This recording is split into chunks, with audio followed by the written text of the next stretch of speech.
Welcome back everybody to Extreme Off-Road Silly Bills, and today we're dealing with the 1987 Nissan Be-1.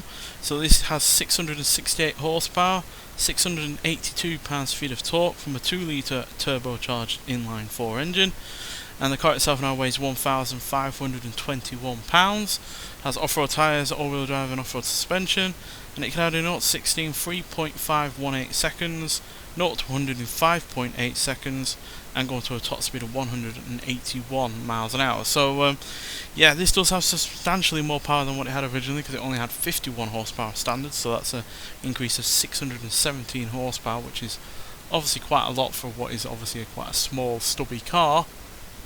And as a result, I do feel like this is going to struggle somewhat, and that's kind of backed up by the stats, because the off-road capability isn't all that great. We've certainly seen better launch and acceleration from a car in this kind of class, and yeah, the handling is on the low side. Positives, well, obviously it does get up to a decent rate of speed, and the braking is pretty good as well, which is obviously helped by the fact it doesn't weigh all that much. But yeah, I'm really not all that, got all that much confidence based on the stats alone with this car. So yeah, it could well be a struggle. It could well be very quick. The current fastest Nissan is the Z Nismo in the top 20 with a time of 3 minutes 13.209. So yeah, not sure if we're going to be able to go that quick, but it's going to be interesting to see where this comes regardless, given this is the first of the 4 Pike cars that have been added to this game that we're taking on this series. So this is going to really set the benchmark for those vehicles, and we'll eventually get around to the Figaro, the PAL and the S-Cargo at some point.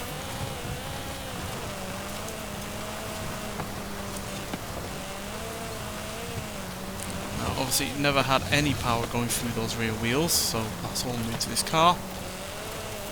As well as the fact it's able to go from 0 to 100 quicker than it could ever go 0 to 60, so yeah, even though we've obviously upgraded elements to this car, there are going to still be parts in this vehicle that haven't been upgraded that we just can't touch, and they're going to no doubt be struggling with all this extra speed and acceleration.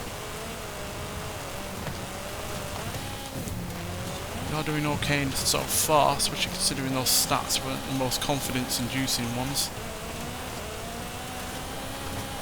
Then again, we have had cars with better stats than that have done quite badly, so it's not the be-all and end-all.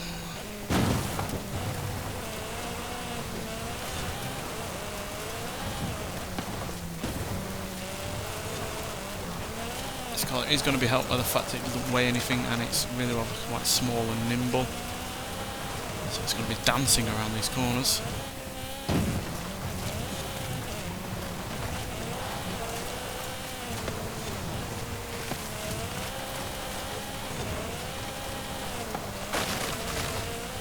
It will get slowed down by road furniture quite substantially though, because it weighs so little.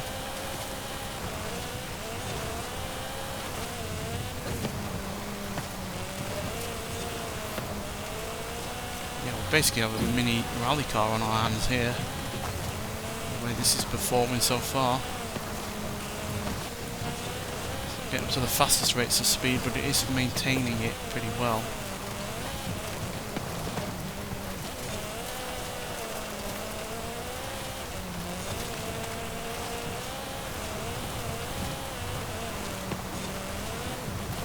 Certainly feels fast, but that's just because it's such a small, lightweight car.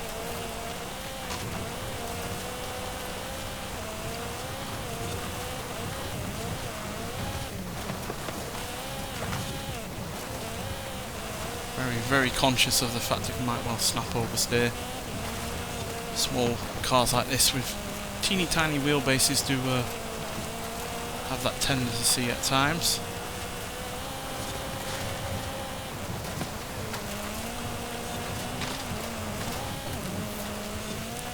Nearly did it there.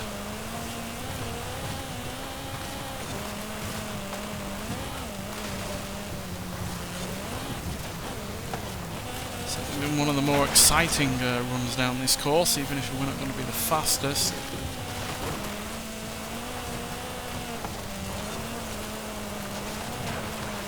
And yeah, we're by no means the fastest from Nissan, but that is still a pretty solid time for a car that has so much against it. So yeah, 3 minutes 19.515.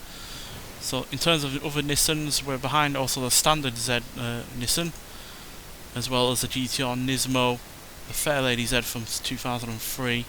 But we are ahead of a car that is made for going off-road, and that's a Nissan Safari Z 370Z Safari Rally Tribute. We're nearly 2 seconds ahead of that car. Also quicker than the Sentra Nismo and the Stager RS4V and the Nissan Pack pickup number 23 Rally Raid, which again is meant for going off-road. So yeah, to be quicker than all of those vehicles, two of which are obviously meant for going off-road, is pretty cool. And yeah, 3 minutes 19.515 means we're also ahead of the likes of the BMW M5 CS, Cupra Urban Rebel Concept, the Ford Focus ST, Lexus RCF Track Edition, and off-road vehicles like the Ford F-150 Raptor R, Chevrolet Silverado LT Trail Boss, a Rivian R1T, Dodge Durango SOT Hellcat, and an Illumicraft Class 1 buggy. And we are ever so slightly behind the Hyundai number 98 Brian Herter Autosport Elantra N, McLaren 620R, and a Jaguar XE SV Project 8. So yeah, fairly solid all round considering those stats were not the most confidence inducing, and it doesn't have the most power because you can only put a certain amount of power in these cars. 668 is the limit, I believe, although I might have missed out on there being a 4-rotor engine, but personally I don't find them to have enough torque and therefore not enough get up and go out of the corners. So yeah, that's why I sacrificed a marginal amount of horsepower for that extra torque. But yeah, those rotor engines are probably better for top speed runs more than going off-road. So yeah, that's why I opted for this 2-litre inline-4 turbo. So yeah, but it's overall a fairly solid car. It's just not the most you know, consistently fast. You know, it wasn't getting up to anywhere near its top speed. Was maintaining above 100 mph for the most part, but you really need to be having those massive spurts of speed in certain areas to make up for anything that you're not going to be able to go as quickly on in other areas as well. That's why you see many cars that get up to 170, 180, but they might not do that more than twice or 3 times. But getting up to that rate of speed really helps save time, whereas this really wasn't doing that, unfortunately. Although to be fair, I didn't see the speedo for some parts of this course run, so it could have been doing 160, 170, but it didn't feel like it, to be honest. But still, as a start for the Pike cars, this is a decent one.